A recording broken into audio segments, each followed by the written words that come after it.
The Dodge Charger sedan is back for 2026 in the form of the Sixpack. This is the RT with 420 horsepower and the Scat Pack with 550 horsepower. All gas, and we're here with the first drive with Dodge at Team O'Neill up in New Hampshire to test what they do in the snow in a New England winter.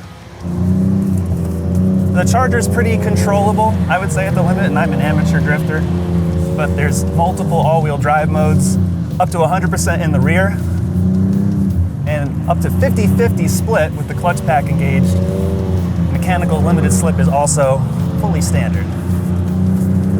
And it's just plain fun. You can feel the power kind of really evenly spreading, which is nice. This is the Charger we've all been waiting for. The Sixpack, 4-door and 2-door, with the gasoline Hurricane inline-6 cylinder engine. Gone is the battery, gone are the electric motors, and what you have is a lighter car that more people are going to want to buy at a lower price. That's what Dodge is hoping, because prices are way up from 2023. And even though Dodge told us in 2023 with those last call editions that there'd be no more Hemi V8, well, the chances of that coming back are quite high. The Charger sedan and the 2-door are exactly the same dimensions, inside and out.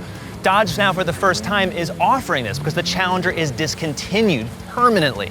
The market has shifted, and the electric version of this car is in very limited quantities. Dodge says this is going to be the volume model, the 4-door RT. Now what you see up front, it's a new Dodge style. Dodge did not want to go fully retro here, so they've modernized it. You got that wide LED front, a brand new logo that's now the new Dodge logo. We saw that before, but I'll explain it a little bit more because on this car, there's multiple patterns that you'll see here on these matte gray stripes. That's called the Fratzog. It means nothing. Fraternities. That's really what this car is all about anyway. And in the front, there's 3 different grille openings, including this mail slot in the center. That's what Dodge calls it. A ton of cooling. 13 different wheel options. And if you're looking at the wheelbase, that's really the major change versus the outgoing Charger. It's an inch longer. Out in the back, you're still seeing that wide LED strip, kind of echoes a racetrack, and it really corners all around the car. It's still classic Dodge, and I know, to be honest, that this is going to look really good as a cop car. This is the base model, and it comes with 420 horsepower. The Pentastar V6 is dead, at least on the Charger. That was the car they sold to fleets, rentals, and police agencies that couldn't afford the Hemi. But now there's the Hurricane twin-turbo inline-6, first tested in the Jeep Grand Wagoneer. And we knew that this was going to come to other products. We weren't sure, though, there was going to be another Charger. And now there is. The RT has 420 horsepower and over 460 pound-feet of torque. And when you step up to a Scat Pack, it's just a tune. You're getting 550 horsepower and over 530 pound-feet of torque. All-wheel drive is standard, 8-speed automatic transmission. Rear-wheel drive is available if you're in the sport mode, but there's no more rear-wheel drive Charger. And also the thing you're not going to hear is any electric noises. It's built in Ontario, and the way things are going now with EVs and tariffs, I would not expect to ever see that car return, and if you do, when they're building it brand new for 2026, it'll be in very, very limited numbers. The car we're driving right now is the volume model. That's what Dodge is calling it. It's the 4-door RT.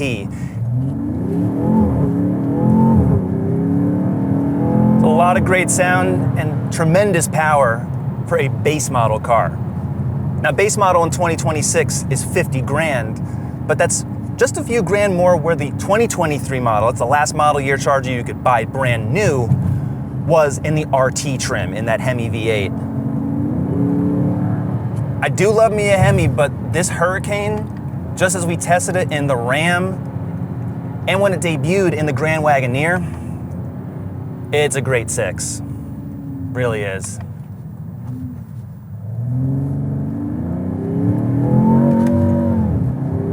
In manual mode, actually, it won't upshift for you, so you got to use the steering wheel paddles. I like that, and your drive modes are customizable.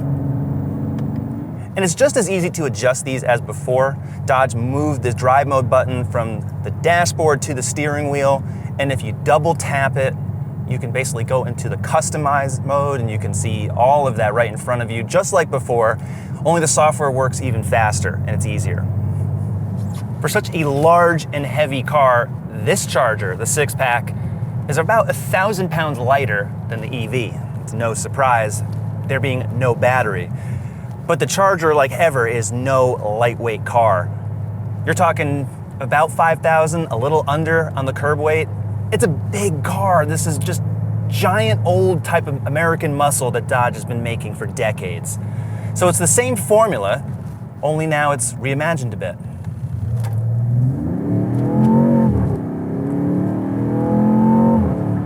Shifting is generally pretty quick, flubbed a little bit there, but this 8-speed automatic has always been good in every product I've ever tried, not just from Dodge, but across the lineup in luxury cars with the ZF gearbox. The biggest change is not the loss of the battery, it's the fact that this chassis is no longer dating to the mid-90s when it was based on the Mercedes-Benz E-Class. A great car, but definitely has stretched its life cycle by more than a few years. And this one, despite being still big, still heavy, still long, it handles pretty swiftly. It still feels big. You will never confuse this car for any sort of sports car or sports sedan on the market, but they do a good job of having the suspension, the steering feel really connected. And the extra torque from this engine is certainly noticeable, and that helps when you're getting off the line and also gutting around corners. It just feels lighter on its feet, even though it really isn't. The Charger sedan looks like it's a sedan with a normal trunk, but it's actually not.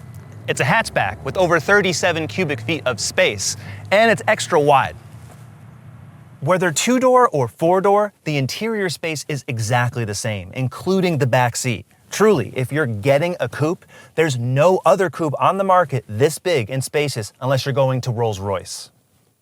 While the old Challenger was looking longer in the tooth, this Charger in 2-door trim or the Charger in 4-door trim, because they share the exact same interior, looks thoroughly modern. Not simply because the screens here, which are more nicely integrated than in other cars, it's the use of the suede, carbon trim, and the leather. There's definitely an upgrade here. The materials still could be better, but you're getting a lot of style, and I think overall, some decent quality that we haven't seen from Stellantis in quite some time on this car. The Charger has a 12.3-inch touchscreen. It's Dodge's widest that they offer, not the tallest. That would be in the Rams. It's very much digital, aside from these touch-sensitive buttons over here for the seats, steering wheel, and there's 2 knobs. That's pretty familiar. Everything else is just like you'll find in other Stellantis products, which is to say it's good, works pretty well. I will say that this row of switches here, which is actually just one big bar, it does not feel particularly good, but this is also a pre-production model, so hopefully Dodge improves the quality on that. But I don't like this one-piece operation. That said, I do like the fact that there are shortcuts. That is a good thing. If you go into the race options, you'll find the line lock, where basically it'll let you do a full burnout with the front brakes on, launch control, all that good stuff. And the one thing that's really, really good are all these cameras, which I can't believe how many you could possibly have, but check that out. So clear, which helps because the Charger in 2 or 4-door has very big blind spots behind you. So this is definitely, I would say, a lifesaver, because this might be a car, but it definitely feels like a large SUV. The top trim Chargers have this 16-inch display, which is really nice. A 10.25-inch is standard. You can adjust the views right on the steering wheel. That will also change the head-up display, if you have that as well. Full screen maps.